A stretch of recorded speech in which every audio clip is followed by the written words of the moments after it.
Hey everyone, good morning. It's Mr. Salmingo.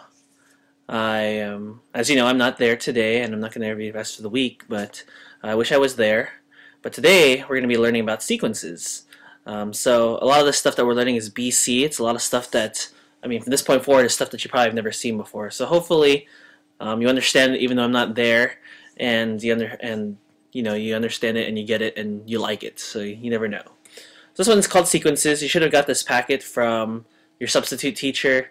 If you didn't get it, it's in the counter on Sister's desk, so you can see the packet for Wednesday, Thursday. So look for the one that says sequences. So what is a sequence? You may have seen sequences before, whether it's it should have been in your high school placement test, or even in your SATs and ACTs. But a sequence, the definition of a sequence, is a list of numbers that is written in an explicit order. So this right here, you may have not seen this type of notation before. This subletter N means some term in the sequence. So like A5 means the fifth term in the sequence, and A11 means the 11th term in the sequence. So A to the N, or A sub N, means the same thing as A1, A2, A3. You're not adding them or subtracting. It's just some sequence of numbers. Okay. Any real valued function with a domain, a subset of positive integers, is a sequence. So it has to be, they don't do 8 to -1, -5. So any function that has a domain of real numbers, real positive integers, is a sequence. If the domain is finite, so some of you may say, like, what do you mean by domain and what do you mean by finite? Domain meaning is if the numbers in the set is limited, like 5 numbers, there's 10 numbers, there's a finite set, then the sequence is considered finite. In calculus, though, what we're going to do is talking about sequences that never end or just keep going all the way into infinity. That's what we care about in calculus. And what you've studied in the high school placement test, SAT, the ACT, all you've been doing is finite sequences. But in calculus, we're talking about sequences that never end and go on forever, and analyzing like how they work. So explicitly, how they define a sequence is usually a formula. For example, this isn't the formula for a sequence, but for example, they give you this formula. And they say, oh, find the 100th term. So what they did here is they took n and they made it 100. If that becomes 100, then this becomes 100 and this becomes 100. So you may notice here and here they plugged in 100.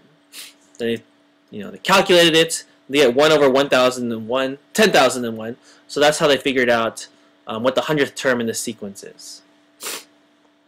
So you can also, instead of defining it explicitly, what you'll see a lot of also is recursively.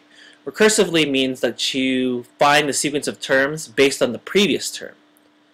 So for example, here is an example. The last one that we saw, this one over here, was a formula that was explicit. I want the 100th term, plug in 100. This formula, if I want a certain term, I need to know all the previous terms.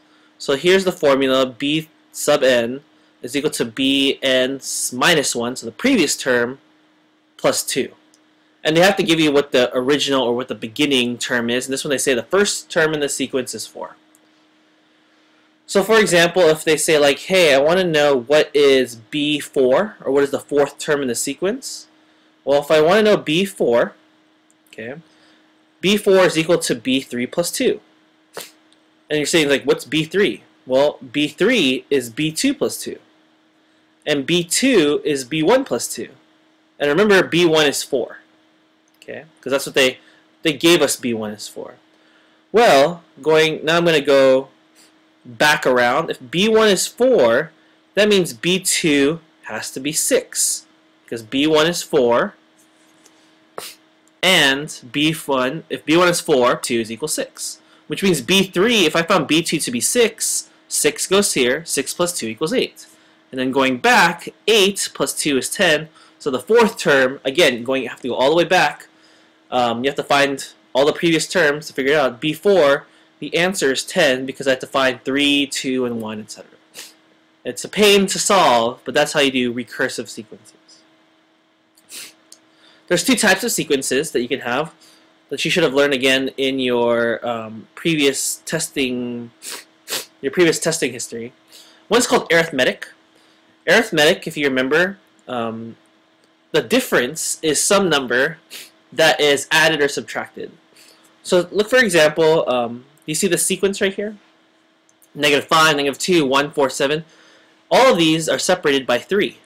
So this one has -5, plus 3 is -2, plus 3 is 1, plus 3 is 4, plus 3 is 7. This is called arithmetic sequence because all the terms are separated by adding or subtracting a common difference. In this case, it's 3. The definitions can be done recursively and explicitly. So these are basic formulas that you need to know.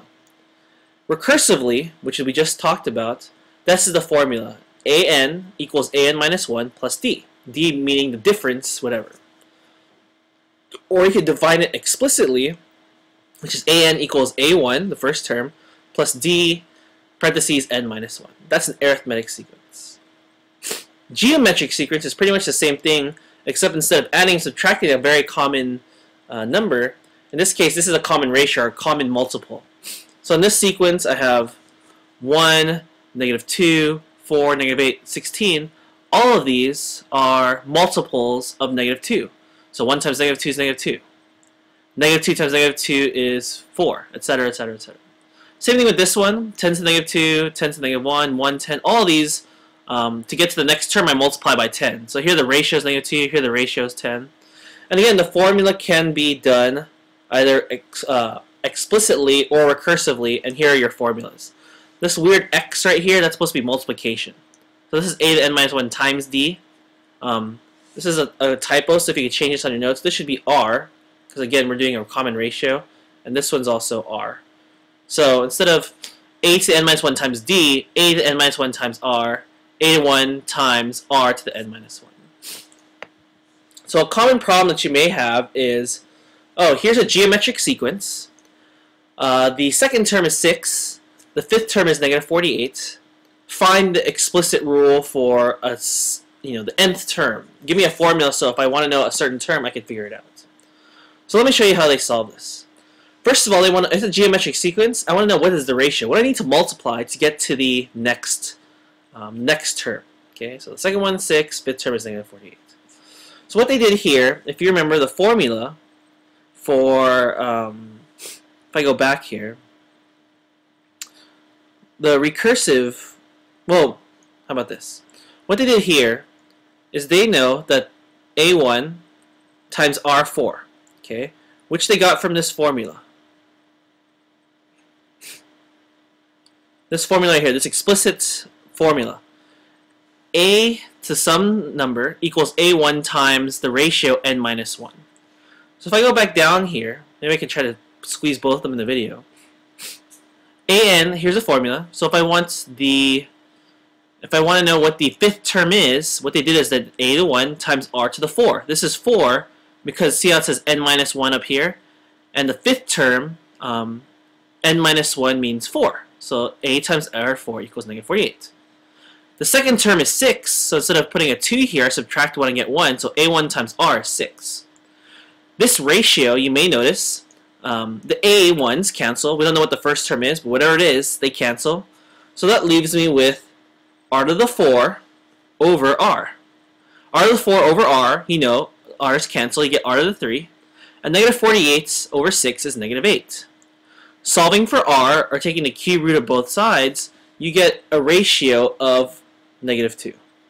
So that tells me that to get the terms, I just need to multiply by -2. Problem is, though, is that I don't know what that first term is. So I will take that same formula right here, the same one that we used here, I'll use the same one here. The second term, a to the 2, is equal to a to the 1 times r to the 2 minus 1. Okay? Or a to the 2 equals a1 r. And I'm looking for that first term. Okay? I know that the second term, as given to me by the problem, is 6. Like so. And I know that r, which we just solved, is -2.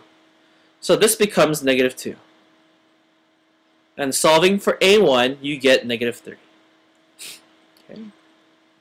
Now, when I plug it into that formula, a to the n is equal to a1, which we found out was -3, r, which we found out is -2, and then this is n minus 1. So that is the formula to figure out any geometric sequence. Going on to the next slide, you can also find out if a sequence converges or diverges. Okay, converges means that the sequence, okay, like the sequence of numbers, it goes towards a number. Okay, so for example, like say my sequence is 1, 1.1, 1.2, 1.3. Well, I guess that's a bad one. What if my sequence is 1.9, 1.99, 1.999, 1.9999? That means it's converging. It's going towards a number. Okay, you can determine if a sequence converges if you take a formula, a sequence formula, and set it to infinity. Set it to the limit as the terms go to infinity. Do I get a number? If I don't get a number, it doesn't converge. So here's an example problem. Does this formula converge? A to the n equals 2n minus 1. To find out if it converges, make it the limit as n goes to infinity. Okay. This problem on your slide, it solves it a little bit differently. Remember how we solve infinity limits? It's been a while, so let's review. In infinity limits, remember, pretend you're an infinity millionaire, and we could subtract or take away the small numbers, because as a millionaire, or infinity, we don't care about it. So in this particular problem, the bottom one only has one term, but in this top one, you see I have a 2n minus 1. So this minus 1 doesn't matter at infinity. So this whole thing at infinity means 2n over n. Oops, sorry. And you notice that the n's cancel. So at infinity, the limit of this function as it goes to infinity is just 2. So that tells me that this particular sequence converges because I get a number. If I didn't get a number or I get something different, it converges to that number. In this particular case, I get 2. That tells me this particular sequence, as my terms go larger and larger and larger, it goes closer and closer and closer to 2. So that's how you determine if something converges. And there's this absolute value theorem. We'll go over more of this when I see y'all when you come back from Easter vacation. If the absolute values of the terms of a sequence, okay, so all the terms, I take the absolute value, and it converges to 0, then the sequence itself converges to 0. And again, we'll see some sample problems like that later on. So that is the basics of sequences. What I'll have you do for the rest of the class is I will post for you all, it's from the calculus book, the sequences section, and I'll give you some sample problems to try it out. These ones are going to ask you to find certain terms, what are the first 5 terms, does this converge, things like that, just to practice. If you have any questions, you could email me. A lot of you that are in my AP Bio class did a good job of messaging me, but if you have any questions, I'm not dead. You could email me or message me through Schoology if you have any questions. So until tomorrow's video, I'll talk to y'all later. Take care.